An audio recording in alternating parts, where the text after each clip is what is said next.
ನಾಡದ್ರೋಹಿ ಚಟುವಟಿಕೆ ನಡೆಸಿದ ಬೆಳಗಾವಿ ಮೇಯರ್ ಸರಿತಾ ಪಾಟೀಲ್ ಅಣಕು ಶವಯಾತ್ರೆ ನಡೆಸಿ ಕನ್ನಡ ಪರ ಹೋರಾಟಗಾರರು ತಮ್ಮ ಆಕ್ರೋಶವನ್ನು ಹೊರಹಾಕಿದರೆ ಅತ್ತ ಬೆಳಗಾವಿ ಪೊಲೀಸರು 37 ಜನ ಪುಂಡರನ್ನ ಬಂಧಿಸುವ ಮೂಲಕ ಎಂಎಸ್ ಮುಖಂಡರಿಗೆ ಬಿಸಿ ಮುಟ್ಟಿಸಿದರು.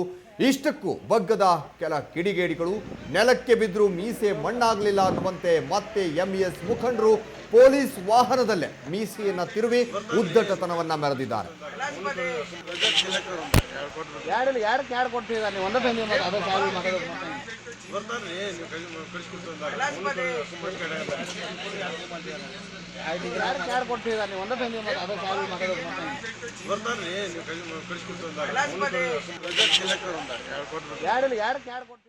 ಪ್ರತಿ ಬಾರಿ ಕನ್ನಡ ರಾಜ್ಯೋತ್ಸವದಂದು ಬೆಳಗಾವಿ ಏನು ಕರ್ನಾಟಕದ ಗಡಿಭಾಗ ಬೆಳಗಾವಿಯಲ್ಲಿ ಪುಂಡಾಟವನ್ನು ಮೆರಿತಾ ಇದ್ದಂತಹ ಎಂಇಎಸ್ ಈ ಬಾರಿಯೂ ಕೂಡ ಪುಂಡಾಟವನ್ನು ಮೆರೆದಿತ್ತು.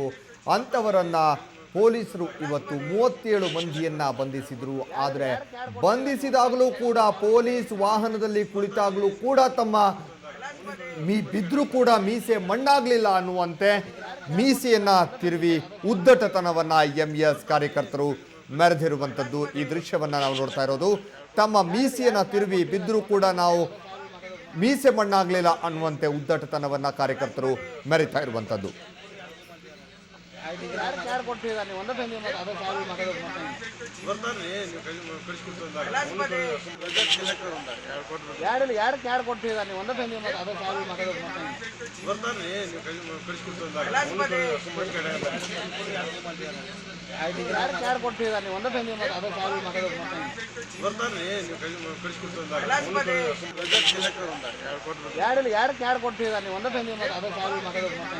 ಬರ್ತಾನೆ